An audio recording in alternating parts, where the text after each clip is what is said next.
আসসালামু আলাইকুম, সবাই কেমন আছেন? আল্লাহর রহমতে সবাই ভালো আছেন।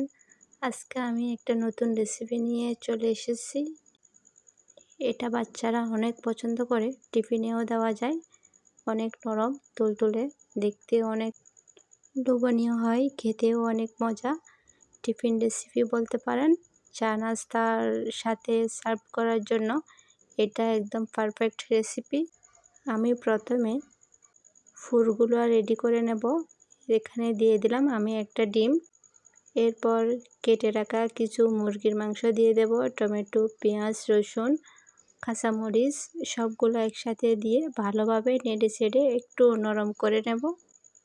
সামান্য তেল দিয়ে এগুলা ভালোভাবে একটু নরম করে জাল করে একটু নরম করে রাখবো। হালকা মৃদু আছে আমি এটা ভালোভাবে জাল করে নেব এবং এর স্বাদ বাড়ানোর জন্য কিছু উপকরণ দিব। পরিমাণ মতো আমি লবণ দিব,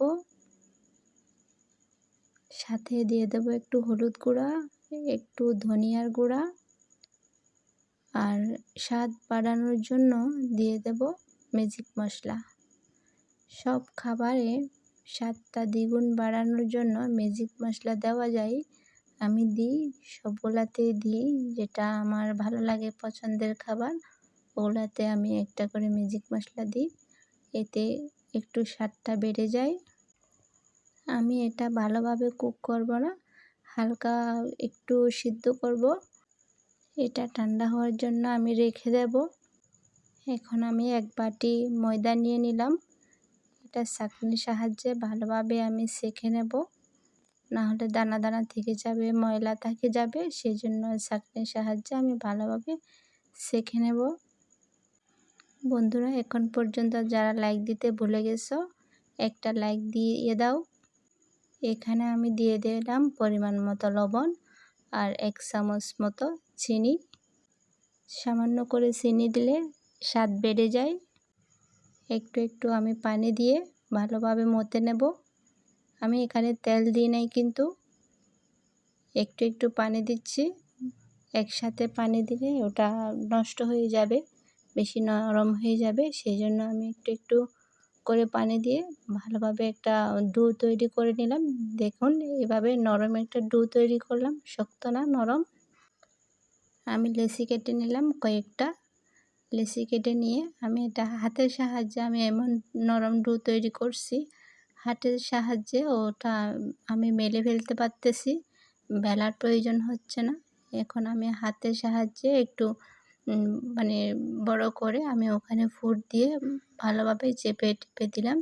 দেখুন আমি কিভাবে করছি, এখানে বোঝাই যাচ্ছে না আমি যে ওখানে ফুট দিছি, ওটা বোঝাই যাচ্ছে না।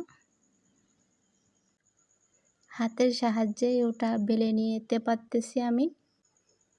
বানানো একদম সহজ, আপনারা ট্রাই করলেই পারবেন।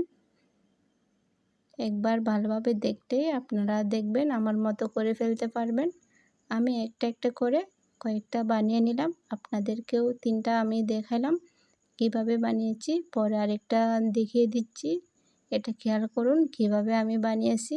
সেম একই প্রসেসে যদি বানান, আপনাদের নাস্তাটাও অনেক ভালো লাগবে, সুন্দর হবে, খেতেও অনেক স্বাদ হবে। এভাবে বানিয়ে আমি একটু রেস্টে রাখলাম। এর কিছুক্ষণ পর আমি একটা ফ্রাই প্যানে তেল দিলাম, বেশি তেল দিলাম না, হালকা 2-3 চামচ আমি তেল দিলাম। এরপর আমি একটা একটা দিলাম। একটু নিচের দিকে শক্ত হলে আমি উল্টে দেব। উল্টে পাল্টে আমি ভালোভাবে বাদামি কালার করব। এটা শক্ত হবে না, নরম থাকবে, বাহিরে মুসমুসে থাকবে, ভেতরে সফট থাকবে। দেখুন আমি ভেজে দেখাচ্ছি আপনাদেরকে আমার নাস্তাটা কীরকম হয়েছে। আপনারা সেম প্রসেস ফলো করলে আপনাদেরটাও ওরকম হবে।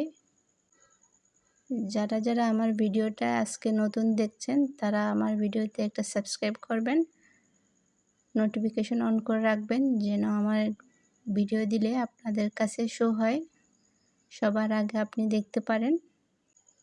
সবার সুস্থতা কামনা করে আজকের মতো এখানে বিদায় নিলাম। আল্লাহ হাফেজ। সবাই সুস্থ থাকবেন, ভালো থাকবেন। সবাই সবার জন্য দোয়া করবেন, সবাই যেন সুস্থ থাকে।